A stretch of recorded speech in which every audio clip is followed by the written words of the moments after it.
Who are you? And I need you to take maybe a minute to think about that. Who are you when you are not a Mrs.? If we take the Mrs. out of your name, who are you? Who are you if nobody's calling you mommy? Jesus was so clear on this. In fact, he was so clear on it that he wanted the people around him to also be clear about his identity. He asked, who do men say that I am? Because people will try to define you, especially as a woman. This is not what you are supposed to do. I was in a meeting just before we came in, and I was having a conversation with 3 amazing women doing great things. And one of them was saying, I'm not feminist. I'm not interested in fighting to be a man. I love being a woman. I'm very feminine. There's nothing tough about me. I'm very tender. I'm very gentle. And then the other lady said to her, I don't agree that you're not tough. You can't say to me that you're soft. You're tough.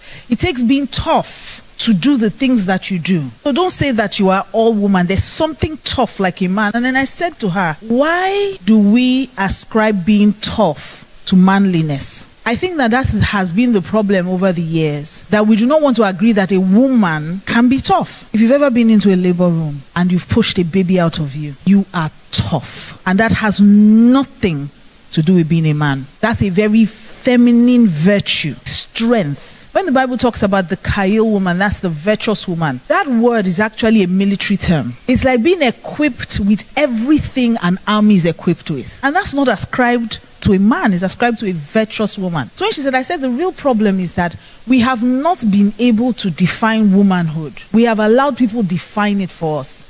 So I'm asking you tonight, who are you? You have to understand your personality. This will drive a lot of the things that you will do in your life. It will drive the relationships you allow in your life. It will drive the kind of person you marry. Interestingly, opposites attract. So if you don't understand the kind of person you are, and you don't understand the concept of what marriage is supposed to do for you, you will marry someone who is perfect for you and complain them out of your life. So for instance, I'll give you an example, my husband and I. My husband is very extroverted, and I'm completely, in fact, when I do psychoanalysis tests, all those tests that tell you your personality, I always come up 100% introverted. 100%. Not 99, not 98. 100%. Which means that I would rather be curled up in my bed right now under a duvet than be with human beings. That's how introverted I am. Now, because my husband is extroverted, he needs people around him. And when you first get married, or because opposites attract, it's such a beautiful quality. Oh, he likes people. Oh, how is he so comfortable around people? Oh, he's such a talker. Oh, thank God he talks, because I don't really have anything to say. Then a few months after that, opposites start to frustrate. He begins to irritate you. Because why is he so messy? Why is he so talkative? Why can't you just stay indoors?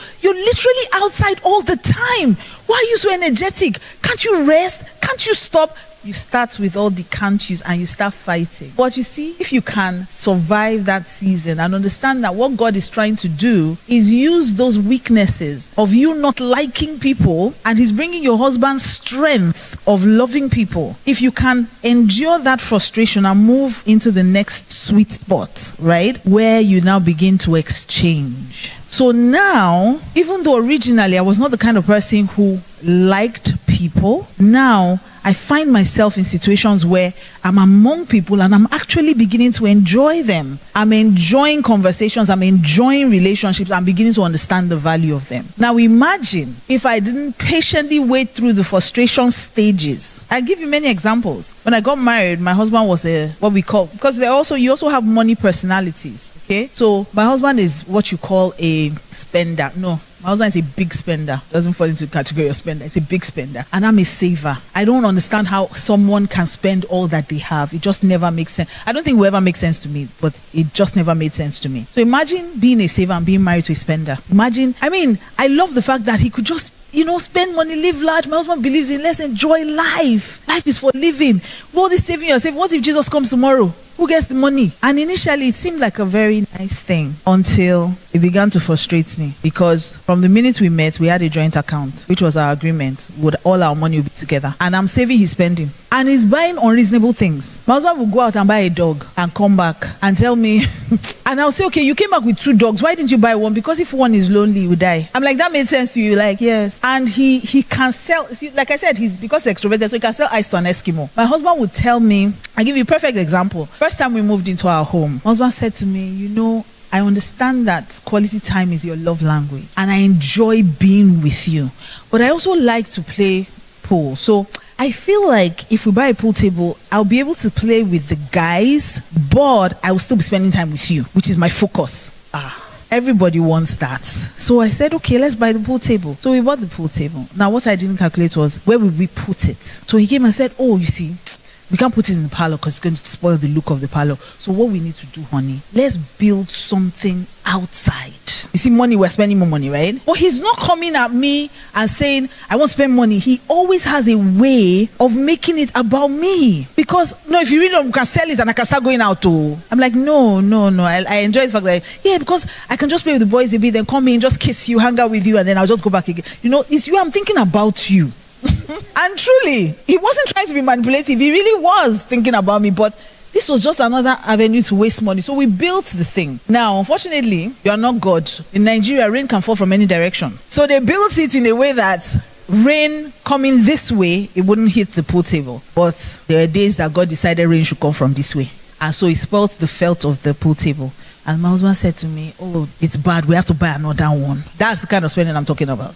I remember he traveled one day and came, no, he even traveled, he went somewhere far and came back with a South African boabo and told me he bought the dog because he got a good deal. A good deal compared to what? What were we negotiating for before? And these were the things that I was so shocked by, it, that a human being can just live. And then I would say to him, we have to save for the rainy day. And he would say to me, it's God that brings rain, it's God that brings money. Why are we worried? God will take care of the rain and the money. I see the spenders in the room. They said yes, so. But what I realized also was that I had an unhealthy approach to money as well. I would save so much, I wasn't spending anything. And so the balance, so you see, I could complain and destroy my marriage, or I could balance it out and realize that this person is bringing something into my life that I didn't already have. So that's why I said that understanding yourself is the first step to anything, whether marriage, money, whatever. Understanding yourself. So I ask you again, who are you? And I must say this, marriage does not define you. Christ does. Marriage does not define you. We have taught it so much in the church. We have emphasized so much that even young girls are missing out on the season of singleness, which is such a beautiful season. Half of the girls in church are they are single, but they want to get married. So they are not enjoying their single phase. They are focused on getting married. But there's a season where you travel. There's nothing as hard as traveling with children. I should know I did it. You have 3 children under 10 and you're dragging everybody at the airport. There was a season where all my 3 children were under 5 and I was just confused. You know, you strap them. I remember when I saw this backpack that has the leash. Thank you. And I was much younger, and I thought to myself, how would anybody buy this? That's the arrogance of youth. How would anybody buy this? How would you leash your children as if I had 3? I had 3, I'm telling you. And another reason why I'm asking you who are you is because your design determines your outcome. You must understand yourself. Oh, it's something that you see, the Bible tells us something, and I mean we preach this a lot, especially in churches where we talk about being born again. Nicodemus went to Jesus. The day I saw that scripture with the light I'm about to show you now, it changed my entire life. Nicodemus went to Jesus and said, Rabbi, nobody can do the things you do except God is with him. And Jesus said to him, it's not about doing. He said, except a man be born again. So the fact that I am born by God is what determines what I do. So it's not what I do that determines that God is with me. So Jesus was saying to him, you have to settle the matter of identity first. That's what now attracts everything else. If you understand that you are the daughter of the Most High God, that you are a queen in your own right, you will not marry anything less than you deserve. The reason why we marry, for lack of a better word, rubbish as women is because we think that is what we deserve. And it starts with your identity. You do not know who you are, so you do not know what you deserve. You don't know what you're entitled to. So I'll ask you again, who are you? Who are you when there's no misses to your name? Who are you when nobody's calling you mommy? Who are you?